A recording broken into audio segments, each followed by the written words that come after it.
Hey, how's it going? Got a quick question for you. Who are you?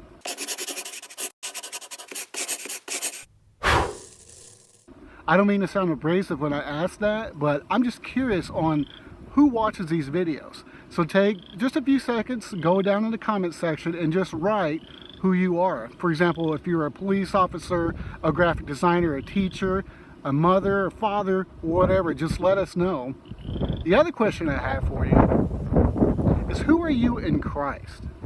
You don't have to answer that one below, but just take some time out and really think about it. Who are you in Christ?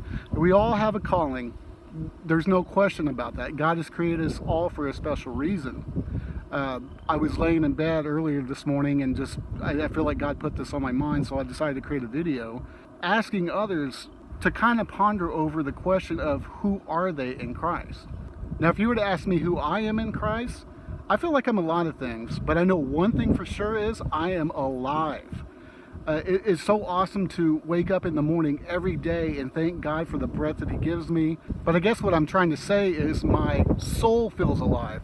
Head to toe, I just feel alive. Ever since I gave the good confession and let Jesus in my heart, my life has changed so much for the better, and it keeps changing. Here's a quick scripture to kind of tell a little bit more on how we are all made alive through Christ.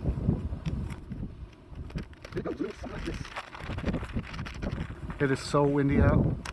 This is from Ephesians 2, 4 through 5. But because of His great love for us, God, who is rich in mercy, made us alive with Christ. Even when we were dead in transgressions, it is by grace you have been saved. I've been saved. What about you? If you're not feeling alive, obviously you're missing something, and that something is Jesus. So I'm asking you just to take some time out and ask yourself wholeheartedly, who are you in Christ? Don't get frustrated because the answer may not come as quick as you want it to be, but it will come. Just ask God. Take some time out and ask God, who are you in Christ?